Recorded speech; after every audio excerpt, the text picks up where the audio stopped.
Vijayan sir எப்படி நீங்க choose பண்ணீங்க? இல்ல அவரு தங்கலான்ல பிஸியா இருக்காரு. ஸோ அதனால வரிசையா அவரை பிடிக்கவே முடியாதுன்னு அவரே மேடையில சொன்னாரு. 5 மணிக்கு மேல கிளம்பிடுவோம்ப்பான்னாரு. 5 மணி பாருங்க, போஸ்ட் பண்ணிட்டேன் பாருங்க. 5 மணிக்கு போஸ்ட் பண்ணிட்டோம். இது நடுவில் போஸ்ட் பண்ணியாச்சு. ரொம்ப இன்ட்ராகேஷன் பண்ணாதப்பா, படம் வரட்டும்பா. நீ ரொம்ப இன்ட்ராகேஷன் பண்றீங்க. உங்களை வச்சு ஒரு திரைக்கதை பண்ண இவர் வச்சு அவங்க யாரும் தெரியாது. இல்ல வெளியில இல்ல ஒரு கமெண்ட் ஒருத்தர் சொன்னாரு, நான் கோயம்புத்தூர்ல வந்து இந்த படம் பண்ணியிருக்கோம் அப்படின்னு. ஒரு விஷயம் சொல்லிடுறேன். தமிழ் சினிமாவோட ஹிஸ்டோரியனா ஒரு சின்ன பாட்டு எனக்கும் இருக்கு, அதனால சொல்றேன். கோயம்புத்தூர்ல தான் சினிமா ஆரம்பிச்சது. ஓகே, கோயம்புத்தூர்ல தான் மிகப்பெரிய ஸ்டுடியோக்கெல்லாம் கோயம்புத்தூர் தான் தமிழ் சினிமாவுக்கே ஆரம்ப காலகட்டம். ஓகேங்களா? இன்னைக்கு வரையும் வந்து மிகப்பெரிய ஸ்டுடியோக்கெல்லாம் கோயம்புத்தூர் சேலத்தில் தான் இருக்கு. ஓகேங்களா? அங்கிருந்து தான் மலைக்கல்லன் படத்துல இருந்து எல்லா படங்களும் இந்தியில எல்லாம் எடுத்தாங்க. மலைக்கல்லன்ல இருந்து எல்லா பெரிய படங்களும் கோயம்புத்தூர்ல ஆரம்பிச்சது. இன்னைக்கு கோயம்புத்தூர்ல நிறைய டேலண்ட்ஸ் வந்துட்டு இருக்கிறது சந்தோஷமா இருக்கு. ஏன்னா கோயம்புத்தூர் ஒரு காலகட்டத்தில் தமிழ் சினிமாவை டாமினேட் பண்ண, இந்தியன் சினிமாவை டாமினேட் பண்ண கோயம்புத்தூர்ல இருந்து ஒரு சின்ன ஒரு தொய்வு இருந்தது. அந்த தொய்வு இன்னைக்கு விலகி நிறைய டேலண்ட்ஸ் அங்கே வந்துட்டு இருக்கிறது சந்தோஷமா இருக்கு. அவங்கள நம்ம வரவேற்போம். இன்ஃபேக்ட் கோயம்புத்தூர்ல நான் வந்து கைமை கடக்குன்னு ஒரு படம் பண்ணேன். அந்த படம் வந்து மிகப்பெரிய அளவில் ஓடிடியில் சக்ஸஸ் ஆச்சு. அதான் ஃபர்ஸ்ட் நான் போட்டது. எனக்கு ஆச்சரியமா இருந்தது. நீங்களாம் சர்ப்ரைஸ் ஆவீங்க. அந்த கைமை கடக்க படம் வந்து ஒரு 30 லட்சம் ரூபாயில் எடுத்த படம். அது ஓடிடிலே பெரிய ரெவன்யூ வந்தது. அந்த 2 பேர் சேர்ந்து நடிச்சு அட்டகாசமாக கோயம்புத்தூர்லேருந்து எடுத்து இண்டிபெண்டாக படம் பண்ணியிருந்தாங்க. இப்போ இவங்க பண்ணுற படம் பார்த்தீங்கன்னா அவங்களுக்குள்ள இருக்கிற அந்த டெக்னாலஜிக்கல் நாலேஜை வச்சுக்கிட்டு, விஎஃப்எக்ஸை வச்சுக்கிட்டு, விஎஃப்எக்ஸ் மூலமாக ஒரு படத்தை எப்படி கிரியேட் பண்ண முடியும். இன்னைக்கு கிரீன் மேட்டை வச்சுக்கிட்டு நீங்கள் வந்து எக்கச்சக்கமான கிரியேஷன் பண்ண முடியும். அவங்க அதை வந்து ரொம்ப அழகாக பண்ணியிருக்காங்க. அது பார்த்தோன்னே நான் பிரமிச்சேன், ரொம்ப திறமசாலிங்கப்பா அப்படின்னு. என்னன்னா இது நல்லா தெரியுது, இதெல்லாம் ரியல் லொக்கேஷனே கிடையாது, ரியல் இதுவே கிடையாது. கொஞ்சம் கொஞ்சம் ரியல் லொக்கேஷனை மேட்ச் பண்ணியிருப்பாங்க. பட் ஆனால் முக்கால்வாசி எல்லாமே ஸ்டுடியோவில் வச்சு கிரியேட் பண்ண விஷயம். சார் சொன்னார் பார்த்தீங்களா, திடீர்னு பார்த்தா உள்ளே போச்சு. அது மாதிரி எல்லாமே வந்து கிரியேஷன் தான். அந்த ஒரு முயற்சியை நம்ம பாராட்டணும். நான் வெயிட் பண்ணிட்டு இருக்கேன், இது படமாக எப்படி இருக்கும். ட்ரெய்லரில் அசத்திட்டாங்க 2 மினிட்ஸில். அந்த 2 ஹவர்ஸில் எப்படி அசத்த போகிறாங்க நான் வெயிட் பண்ணிட்டு இருக்கேன் அகஸ்டின். ஸோ அதை நம்ம வாழ்த்துவோம். சார் சொன்னார் பார்த்தீங்களா, சதுர் அப்படின்னா என்னன்னு கேள்வி கேட்டாங்கன்னே டைட்டில் பிரச்சனை இருக்குது. அதனால் நம்ம கொஞ்சம் கவனத்தில் வைப்போம். டைட்டில் கரெக்டாக ரீச் ஆகுதா என்ன சார்? சதுர்னு எல்லார்ட்டையும் எக்ஸ்பிளைன் பண்ண முடியாது. இவர்கிட்ட சொல்லிட்டீங்க மேடையில், எல்லார்ட்டுமே ஆடியன்ஸ் சொல்ல முடியாதுல்ல. ஸோ அதனால் இதனுடைய படைப்பு என்ன அப்படின்றத எப்படி நம்ம கரெக்டான முறையில் கொண்டு போகணும். அதுக்கு தான் சொன்னேன். ஒரு ப்ரொடியூசராக நான் எப்பவுமே டைட்டில் என்னன்னு பார்த்துட்டே இருப்பேன். டைட்டில் நம்மளை கனெக்ட் ஆகிடும். அந்த விஷுவல் கனெக்ட் ஆகிற மாதிரி டைட்டிலும் கனெக்ட் ஆச்சுன்னா மக்கள் பேசுவாங்க. அதில் தான் மேலேயே சொன்னேன், டைட்டிலாம் கொஞ்சம் பேசுவோம் அப்படின்னு சொன்னேன். அவர் கேட்டுட்டார், சார் கேட்டுட்டார், என்ன சார் டைட்டில் மீனிங் என்னன்னு கேட்குறாரு. எல்லா மக்களும் மீனிங் கேட்டால் பிரச்சனை ஆகிடும் ஆடியன்ஸ் எல்லாம். அதனால் உங்களோட முயற்சி கண்டிப்பாக ஒரு பெரிய லெவலில். என்னை வந்து அவர் வாட்ஸ்அப்பில் அனுப்பிச்சிட்டே இருந்தார், சார் நீங்கள் வரணும்னா நான் ரொம்ப இதுவாக இருக்கேன்பா, போயிட்டுருக்கு, 6 மணிக்கு இன்னொரு போஸ்ட் இருக்குது, நான் அந்த வேலையில் இருக்கேன்னு. இல்லை சார் நீங்கள் வாங்கினாரு. எனக்கு அந்த விஷுவல் பார்த்து ஒரு பிரமிச்சு தான் இருந்தேன். இது வேற வம்பு பத்தியா, தங்கலான் வேலையை விடாம நான் சொன்னல, இப்போ தங்கலான் வேலை கரெக்டா 5 மணிக்கு லான்ச்சும் பண்ணிட்டு அங்க இருந்துட்டு லான்ச் பண்ணிட்டு, அதுப்பா தங்கலான் லான்ச் மிஸ் பண்ணக்கூடாது, 5 மணிக்கு லான்ச் ஆயிடணும், அனௌன்ஸ்மெண்ட் வந்துடணும் சொல்லிட்டு ஜி பிரகாஷ் சார் என்ன கேட்டே இருக்காரு, அனுப்புங்க சீக்கிரம் அனுப்புங்க. அது கரெக்டா 4:55 அனுப்பிச்சிட்டு ஓடி போய் மேடையில் பேசிட்டேன். ஸோ அந்த மாதிரி நம்ம கமிட்மெண்ட் என்னன்னா, சொன்ன வேலையில டைம்ல லான்ச் பண்ணிடணும். இந்த விழாவை மிஸ் பண்ணக்கூடாது. ஏன்னா ஒரு யங்ஸ்டர்ஸை நம்ம வந்து அப்ரிஷியேட் பண்ணணும். யங்ஸ்டர்ஸை நம்ம வந்து முடிஞ்ச வரையும் சப்போர்ட் பண்ணணும். அவங்களுடைய முயற்சிக்கு நம்மளாம் சப்போர்ட் பண்ணணும். அப்போ என்ன, சினிமா இண்டஸ்ட்ரி, இந்த சினிமா தான் நம்ம வாழ்ந்துட்டு இருக்கோம். நான் வாழ்ந்துட்டு இருக்குது சினிமானால தான். இந்த சினிமாக்கு என்னுடைய கான்ட்ரிபியூஷன் அப்படின்னு பார்த்தீங்கன்னா, இந்த மாதிரி புது இளைஞர்களுக்கு வந்து சப்போர்ட் பண்ணோம். ரவி சார் மாதிரி நண்பர்கள்லாம் கூடும்போது நம்ம வந்து வந்துடணும் அப்படின்னு தான் நம்ம வந்தாச்சு. ஸோ நீங்களும் அதே மாதிரி புது இளைஞர்களை, புது டீமை மிகப்பெரிய லெவலில் நீங்கள் சப்போர்ட் பண்ண தான் உங்களை நான் கேட்டுக்கிறேன். ட்ரைலர் பார்த்தோன்னு ஓடி வந்துட்டீங்களா? அந்த மாதிரி நாங்களும் ட்ரைலர் பார்த்தோம், நல்லா இருக்குன்னு தான் சொல்லிட்டீங்க. சரி, இது வெளியே போகக்கூடாது தான் நீங்கள் வந்தீங்க. ஆமாம், அந்த மாதிரி தான். அதே மாதிரி தான் நீங்களும் வந்துட்டீங்களா? அதனால மிகப்பெரிய அளவில் எழுதி சப்போர்ட் பண்ணி சதுரை கொண்டு போய் ரீச் பண்ணிடுங்க மக்கள் மத்தியில். Thank you so much sir. Director, ஆக்சுவலாக நம்ம படம் எடுத்து வெளியில் வரணுன்னாவே ரொம்ப போராட்டம். இதில் ஒரு டைமில் தமிழ் ராக்கர்ஸ்னு ஒன்று இருக்குது, அதை காலி பண்ணணுன்னு சொல்லி நம்மளே போராடி இருந்தாங்க. நீங்கள் என்னடனா அசால்ட்டாக இந்த டைமில் தமிழ் ராக்கர்ஸ் நான் பார்ப்பேன்னு சொல்கிறீங்க. இன்னும் உங்கள் படம் ரிலீஸே ஆகலை. நான் இல்லை சார், நான் அப்படி சொல்லலை. அதே மாதிரி உங்கள் படத்தை தமிழ் ராக்கர்ஸில் நாங்களும் பார்க்கணும்னு நினச்சா என்ன ஆகும்? இல்லை சார், நான் மீன் பண்ணது நான் அப்படி சொல்லலை, தமிழ் ராக்கர்ஸ்ன்னு சொன்னேன். நான் ஒரு டைம் வந்து என்னோட ஃப்ரெண்டுக்கிட்ட நம்ம தேட்டருக்கு போய் பார்க்கலாம் அப்படின்னு சொல்லி நாங்கள் ஒரு 10 பேர் போனோம். அதில் 2 பேர் வந்து ஒரு சின்ன படத்துக்கு தான் போய், ஏன்னா நானும் அவனும் சினிமா ரிலேட்டடாக இருக்கனால இந்த படத்துக்கு போகலான்னு பிளான் பண்ணோம். அவன் என்ன சொன்னான்னா இன்னொரு படத்தை சொன்னான். சொல்லிட்டு இல்லைடா இதுவும் 120, அதுக்கு போக வேண்டாம் இதுக்கே அப்படி சொன்னான். ஸோ ஏன்டா அப்படின்னு நான் கேட்கும்போது அவன் சொன்னது, இல்லைடா கண்டென்ட் நல்லா இருக்குது, பட் இருந்தாலும் நம்ம பார்க்குற அளவுக்கு நார்மலாக தானே இருக்குது, ஸோ நம்ம வந்து ஒரு ஃபோன்லேயோ இதுலேயோ பார்த்துக்கலான்னு நான் ஃபேக்டை தான் சொன்னேன். அப்போ அவன் சொன்னது அதான் அந்த சொன்னேன், என் பெர்ஸ்பெக்டிவில் சொல்கிறேன், தப்பாக எடுக்க வேணாம்.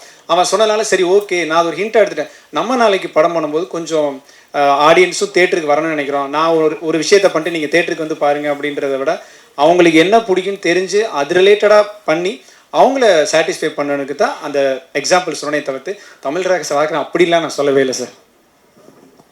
இதில் இன்னொன்று அதனால தான் என்னோட பர்ஸ்பெக்டிவ்னு முதயே சொல்லிட்டேன், தப்பா எடுக்க வேணாம். ஏன்னா கண்டென்ட் ரொம்ப முக்கியம், அதையும் நான் சொல்லியிருந்தேன். இல்லை, இங்கே நிறைய பேர் கதறதை நாங்கள் பார்த்துருக்கோம், ப்ரொடியூசர்லேருந்து எல்லாருமே. அதனால தான் அதை கேட்டோம். ஏன்னா அந்த வார்த்தையை நம்ம சொல்ல வேண்டிய வேலையே இல்லை. இல்லை சார், நான் வந்து ஒரு சிடி ஒழிக்கிறேன்னு சொல்லி விஷால் ஒரு பக்கம் போனார், தமிழ் ராக்கர்ஸ் செய்ததும் நம்ம ஒரு கஷ்டப்பட்டு குழந்தைய பெற்றுக்கிற அளவுக்கு தான் இதுவும் எடுத்துகிட்டு வருது படம். ஆமாம் சார், கண்டிப்பாக. ஸோ அப்படி வரும்பொழுது அந்த பேரை ஏன் யூஸ் பண்ணணும், அவங்களுக்கு ஏன் ப்ரமோஷன் கொடுக்கணும்? இல்லை சார், நான் வந்து ப்ரொமோஷனுக்காக சொல்ல, அந்த டைமில் இப்போ அதெல்லாம் இல்லை. நான் சொல்கிறது வந்து அந்த டைமில் வந்து நானே ஓப்பனாக ஃபேக்ட் சொல்கிறேன், அப்போ நானும் பார்த்தவன் தான். ஏன்னா நான் அப்போ சினிமாவுக்குள்ளே வரல, தப்பு பண்ணியிருக்கேன். ஸோ அந்த டைமில் நான் பார்த்தேன், அதனால அதை நான் ஃபேக்டாக சொன்னேன். இது எக்ஸாம்பிளாக தானே சொன்ன தவிர்த்து அதை ப்ரொமோட் பண்ணுறதுக்காகவோ இல்லை தமிழ் ராக்கர்ஸை வந்து இது பண்ணுறதுக்காக எதுவும் சொல்ல சார். மீன் கொடி பாண்டிய மன்னன், ஸோ இதில் என்ன காரணம் அதை வச்சுருக்கீங்க? அது ஏற்கனவே பொன்னியின் செல்வன் வந்துருச்சு. இல்லை சார், ஆக்சுவலி இல்லை சார், இது வந்து ஒரு 5000 இயர்ஸ்க்கு முன்னாடி பாண்டியர் காலத்தில் நடக்குது. ஸோ அதனால நான் அப்படி காட்டியிருக்கேன். அந்த ஏர்கிராஃப்ட் வந்து மலேசியாவில் நடந்த ஒரு இதில். ஆமாம் சார், அதுதான் பேஸ் பண்ணி தான் இது பண்ணியிருக்கீங்க. ஆமாம் சார், அது பேஸ் பண்ணி தான் பண்ணியிருக்கோம். பட் ஆனால் அதுக்கான சொல்யூஷனாக சொல்லலை, இது அதோட புனைவு. இந்த கதையை புனைவாக வச்சு நாங்கள் ஒரு இமேஜினேஷன். ஆமாம் சார், ஆனால் நிறையா ஒரிஜினல் ஃபேக்ட் இந்த மாதிரி உள்ள பெர்முடா, ஸோ இதெல்லாம் எடுத்துகிட்டு வந்து அதில் எங்களோட கதையோட புனைவை சேர்த்துருக்கோம். ஓகே. சதுர்ன்றதுக்கு 4 காலகட்டத்தில் நடக்கிற ஒரு கதைன்னு அர்த்தம் சார். 4 காலகட்டங்கள்.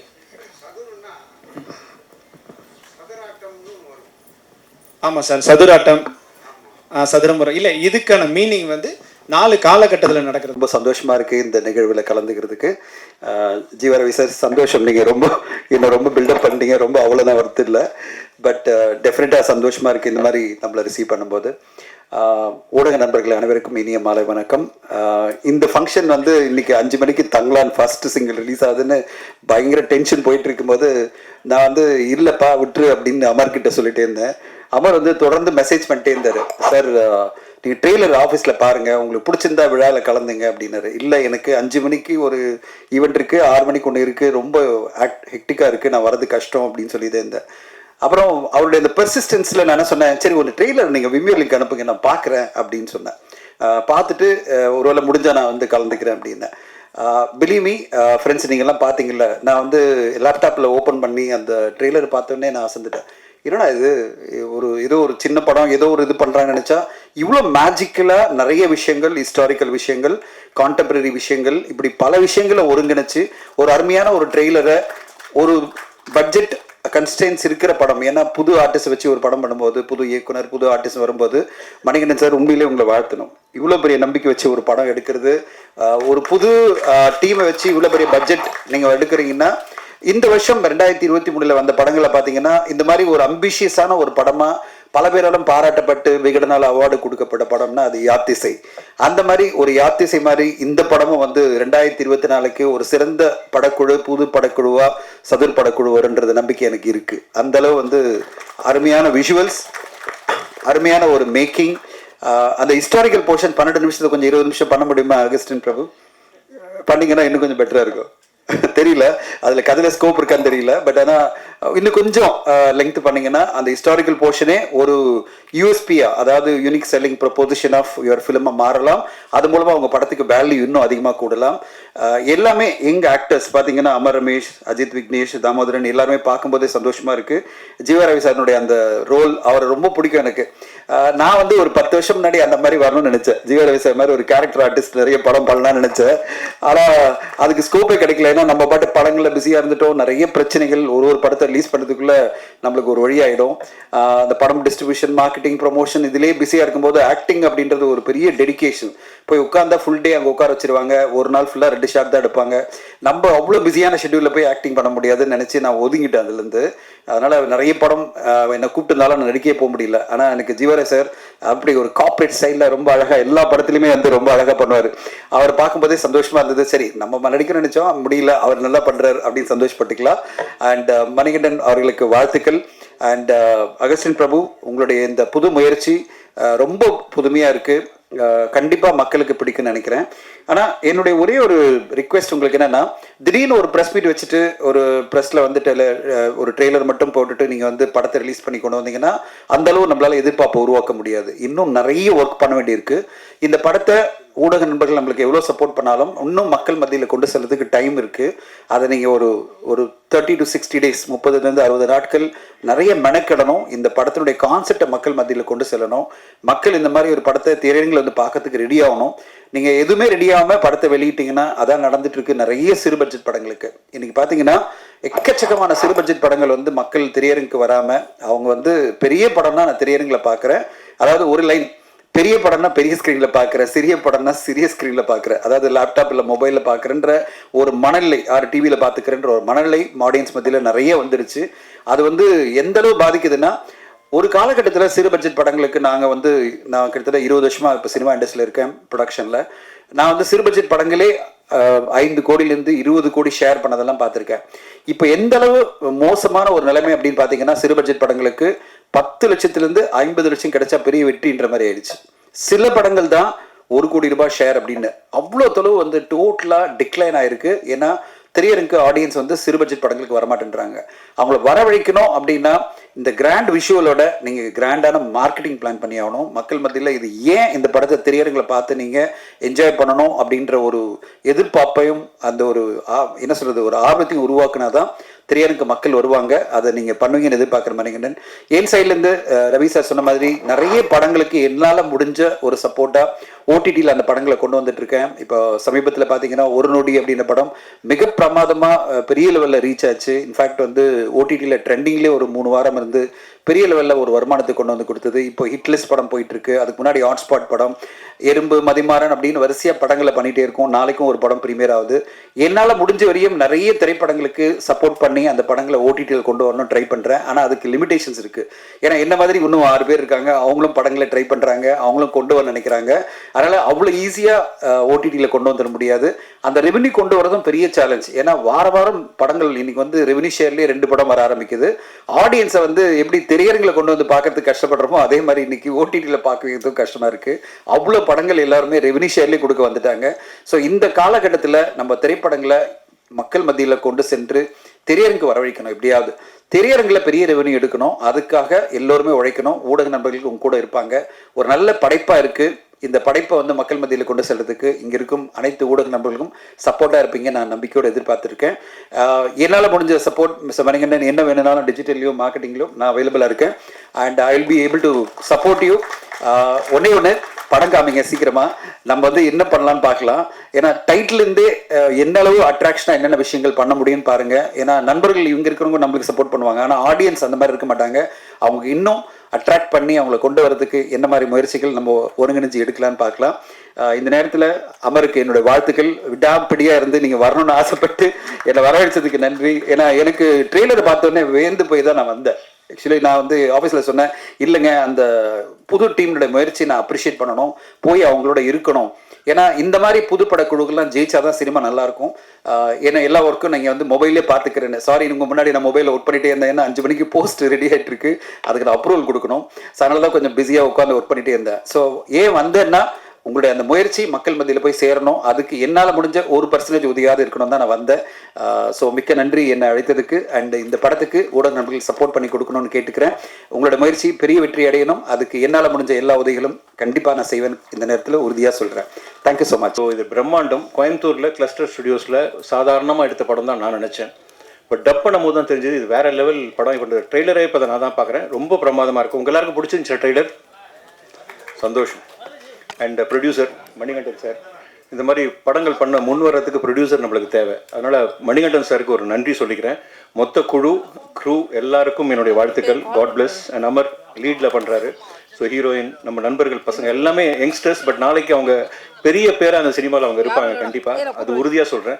And music director, art director, எங்கள் கம்ப்ளீட் க்ரூக்கு நான் என்னோட நன்றியை தெரிவிச்சுக்கிறேன். இன்னொரு முக்கியமான விஷயம் சொல்லணும். நிறைய பேர் படம் பண்ணிவிட்டு அது எங்கே கொண்டு போய் சேர்க்கறது, அது யார்கிட்ட கொண்டு போகலாம், இங்கே கொண்டு போகலாமா, இந்த தளம் அந்த தளம் அப்படின்னு சொல்லுவாங்க. ஓடிடி, நெட்ஃப்ளிக்ஸு, அதுக்கப்புறம் ஆஹா அண்ட் அமேசான். பட் எங்களுக்கு தெரிஞ்ச ஒரு பேர் இருக்குது. அங்கே அந்த படம் போச்சுன்னா டெஃபினட்டாக அந்த படம் மிகப்பெரிய வெற்றி அடையும், தியேட்டர்ஸ்க்கும் போகும். அது மிஸ்டர் தனஜெயன் சார் தான். நல்ல படங்கள் இன்னைக்கு நிறைய படங்கள், நான் நடித்த படங்களே ஒரு 3 படம் என்ன பண்ணுறதுன்னு தெரியாமல் தவிச்சிட்டு இந்த ப்ரொடியூசர்ஸ்க்கு ஒரே நிமிஷத்தில் அதெல்லாம் முடிச்சு நீ ஓடிடிக்கு நிறைய படம் அவர் மூலியமாக போகுது. பட் அதில் கண்டென்ட் இருக்கணும், ப்ராடக்ட் நல்லா இருக்கணும், அதெல்லாம் பார்த்து அவர் ஹெல்ப் பண்ணுறது வந்து இன்றைக்கி சினிமாவில் ஒரு பெரிய blessing sir. Thank you Dhananjayan sir and God bless you. And okay. And இன்னொரு முக்கியமான விஷயம் சொல்லணும். அண்ட் இந்த கோயம்புத்தூர்லேருந்து நிறையா திறமைகள் வந்துட்டு இருக்கு பாருங்க. லோகேஷ் கனகராஜ் இப்போ அதுக்கப்புறம் இவங்க எல்லாருமே வந்து ஈச் ஒன் ஆஃப் தெம் ஒரு யூனிக் நேமாக வந்து கோயம்புத்தூர்லேருந்து வருவாங்க. முதல்ல மதுரையிலேருந்து வந்தாங்க, இப்போ கோயம்புத்தூர் நல்ல ஒரு நேமில் இருக்குது. அண்ட் அந்த விஷயத்தில் நான் லோகேஷ் கனகராஜ் அவர்களுக்கும் ஹிப்பா பாதி அவர்களுக்கும் நான் நன்றி சொல்லிக்கிறேன். நான் அவங்க பக்கத்து ஊர் தான், கோபிஸ்ரீபாளையம். அதனால் நம்ம ஊரை பற்றி பேசுகிறேன்னு நினச்சிக்க வேணாம், எல்லாமே தமிழ்நாடுன்றது நம்ம தான். ஸோ உங்கள் எல்லாருக்கும் நன்றி. அண்ட் இதில் சப்போர்ட் பண்ணுறது வந்து தேட்டரில் போய் சப்போர்ட் பண்ணுங்கள். நம்ம படத்தை நம்ம ப்ரொமோட் பண்ணணும். Each and every one sitting year நம்ம படத்தை நீங்கள் ப்ரொமோட் பண்ண ஆரம்பிங்க, இன்ஸ்டாலையும் சரி ஃபேஸ்புக்லையும் சரி. அண்ட் அகஸ்டின் பற்றி சொல்லணும். வாங்க, இவர் நான் ஃபஸ்ட்டு பார்க்கும்போது ஒரு டேரக்டராகவே நினைக்கல. நான் அதுக்கப்புறம் தான் சொன்னேன், டேரக்டருக்கு உருவமோ அழகோ தேவையில்லை. அதுக்கு உதாரணம் வந்து ஏஆர் முருகதாஸ் சார் இருக்கார், நிறைய பேர் இருக்காங்க, திறமை மட்டும்தான். அந்த விஷயத்தில் அகஸ்டின் சார் சைலண்ட் கில்லர், சைலண்ட்டாகவே தான் இருப்பார். என்ன ஷார்ட் பண்ணால் நீங்கள் பண்ணுங்கள் சார், நான் ஓகே என்ன சார் எல்லாத்துக்குமே ஓகே சொல்கிறீங்களா சார் அப்படின்னு சொல்லிட்டு இருந்தேன். இல்லை நீங்கள் பண்ணுங்க அப்படின்னாரு. அந்த சாதாரண மனிதன் தான் இன்றைக்கி வந்து மிகப்பெரிய பேராக ரிலீஸுக்கு அப்புறம் உங்கள் எல்லாராலையும் போற்றப்படும் ஒரு பெரிய டைரக்டராக வருவார். என்னை பொறுத்த வரைக்கும் சங்கர் சார் படம் பார்த்துருப்பீங்க, பெரிய பிரம்மாண்டம் இருக்கும், நிறையா கேஜிஎஃப் பார்த்துருக்கீங்க. பட் தமிழ்நாட்டில் கோயம்புத்தூர்லேருந்து ஒரு பெரிய டைரக்டர் கூடிய சீக்கிரம் உங்கள் எல்லாரும் முன்னாடி வந்து நிற்பார். அகஸ்டினுக்கு என்னுடைய உங்கள் சார்பாக நான் அவரை வாழ்த்திக்கிறேன். அண்ட் ரொம்ப நேரம் எடுக்க விரும்பல. இந்த எல்லாரையுமே நம்ம பிளஸ் பண்ணுறதுக்கு நம்மளுக்கு ஒரு கடவுள்னு சொல்லலாம். ஏன்னா நிறைய படங்கள் வெளியே வரதுக்கு காரணமாக இருக்கவங்க நம்மளுக்கு கடவுள் தான். ஏன்னா ஆக்டர்ஸ் வரணும், டெக்னீஷியன்ஸ் வரணும், எல்லாம் வரணும். அந்த விதத்தில் தனஜெயன் சாரை மேடைக்கு அழைக்கிறதுல நான் பெருமையாக நினைக்கிறேன். Please sir. ஜவஹர் மாறன் படம் சத்யராஜ் வச்சு பண்ணார், நிறைய படம் பண்ணார். அவரையும் நாங்கள் வரவேற்கிறோம் குழு சார்பாக. திரு முருகன் அவர் ஷெட்யூல் டைரக்டர், அவரையும் வரவேற்கிறோம். விக்கி மாறன் இப்போ சிவகார்த்திகேயன் படத்தில் நடிச்சிட்டு இருக்காரு. அவர் எல்லாருமே வந்திருக்காங்க. நம்ம கூப்பிட்டோன்னா ஒரு எது சினிமாவில் முதல்ல எக்ஸ்கியூஸ் சொல்லுவாங்க, சார் ஈவினிங் ஒரு ஃபங்க்ஷன் இருக்குது போயிட்டு வந்துடுறேன், எதுவுமே இல்லை, வந்து அன்புக்காக உட்காந்துட்டாங்க. அவங்க எல்லாரையும் நான் வெல்கம் பண்ணுறதுக்கு ரொம்ப சந்தோஷப்படுறேன். நன்றி, தேங்க்யூ.